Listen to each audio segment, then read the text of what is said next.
What's up with it, man? It's the Bronco at the Fro coming at you with another reaction video. The rise, the fall, and the rise again of Vinicius Jr. Oliveira, bro. A lot of y'all been telling me them how the Madrid boys ain't really rock with Vinicius like that. Kareem ain't even rock with him. Kareem apparently told his teammates, bro, quit passing him the ball. It ain't gonna work out like that. But then out of nowhere, he had a sudden resurgence sometime last year. I think I remember somebody told me to react to him. And I was like, damn, this boy is cold as hell. Then I seen the whole Champions League campaign last year and all he did. And dude is definitely one of my top 3 favorite players to watch right now. So, hey, man, let's see where it go down. Is definitely the best winger in the world right now. Vinicius Jr. is definitely the best winger in the world right now. Is he the best? Is he the best winger in the world right now? Over than Mbappe? I don't know about all that now. I don't know if I'm taking Vinicius Jr. over. You know what I'm saying? I don't know about all that now. Point has been inspiring too, with him coming from humble beginnings in Brazil to then him signing for the biggest club in the world, Real Madrid. However, even though Vinicius is killing it right now, his time at Real Madrid hasn't been so smooth. In his earlier years, he missed a ton of easy chances and also had the legendary Karim Benzema telling his teammates to not pass the ball to Vinicius due to him playing against us during a game. So, how did Vinicius Jr. go from being he had to put it like that.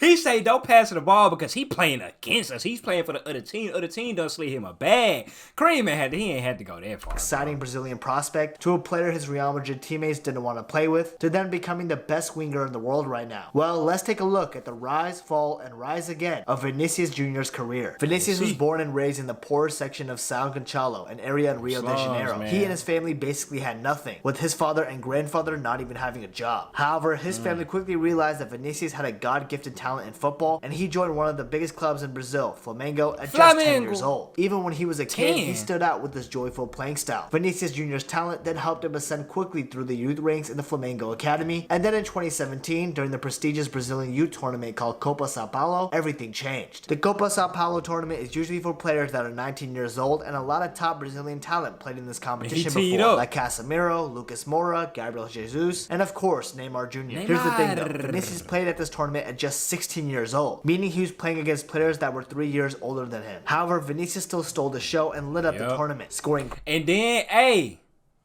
didn't Enrique play in this same tournament too? I think Enrique teed up in this tournament too. Coming out parties, when you get put on that pedestal, it's time for you to shine, baby. Show them boys why you here, so you ain't regular like Rodrigo. Great goals and displaying his extraordinary skills. These performances from Vinicius then led him to be called up to the Brazilian national team for the South American Under-17 Football Championship. And Vinicius continued to dominate his opponents, with him being the tournament's top goal scorer, and also was named the best player in the competition. Vinicius was making a huge name for himself in the football scene in Brazil, and European teams started to take notice. Vinicius was then left with the choice between the 2 biggest clubs in the world, Real Madrid and FC Barcelona. However, it didn't take long for Real Madrid to convince Vinicius to join them instead, and that's when Real Madrid agreed a €45 million deal with Flamengo before Vinicius even made his professional senior debut for the Brazilian club. Them Lona boys wanted Vinicius too at first? Damn, and Real Madrid bought him out. It would be weak. I'm trying to imagine that, man.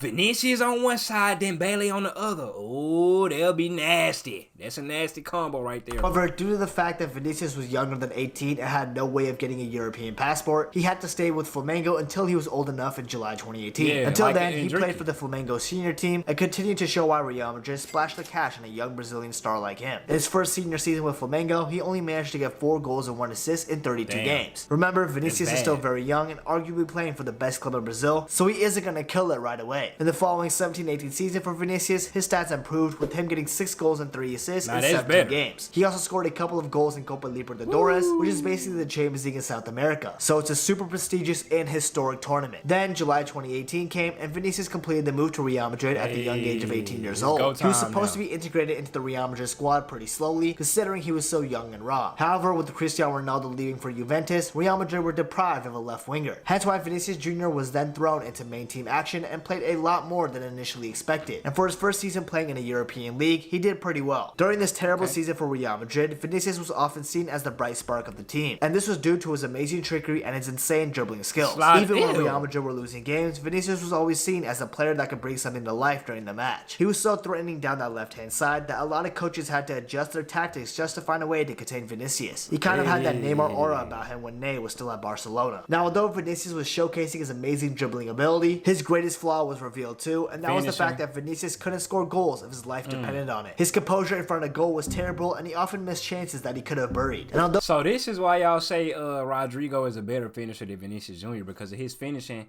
back like when he was a young bloke, I guess, man. Oh, he has 7 goals and 13 assists in 36 games in total. He only had 1 singular goal in La Liga. And before he got the chance to score more, his season was finished due to injury. It was clear to football fans that Vinicius Jr. had Neymar-like talent, but if he never improved on his finishing, he was never going to be a top player for the club. Now, for the next couple of seasons with Zinedine Zidane as manager, he never really improved on that finishing. Yes, his stats improved slightly in the 1920 season, with him getting 5 goals and 4 assists in 38 games, but his finishing didn't improve that much. I mean, when he scored his first goal of the season against Osasuna, he broke down in tears, showing how much that goal meant to him and how it was an emotional moment. That was a nasty one too. Didn't improve that much. I mean, when he scored his first goal of the season against Osasuna, he broke down in tears, showing how much that goal meant to him and how it was an emotional moment. But, and this might be a little cruel, but an elite winger who scores goals on the regular wouldn't tear up about scoring his first goal of the season. Scoring goals should just be a pretty regular occurrence for elite wingers, which for Vinicius, it wasn't. Then in the following 2021 season, in Zidane's last season as coach, Vinicius still failed to be a consistent starter and only managed to get 6 goals and 7 assists in 49 games. Bro. And then the lowest and probably the most embarrassing point of Vinicius' career happened in the Champions League clash against Borussia Mönchengladbach, when Madrid were down 2-0. After coming out from the locker room at halftime, Karim Benzema was spotted speaking to teammate Ferland Mendy, saying, "Don't pass the ball to Vinicius. On my mother's life, he's playing against us." He put that on his mama!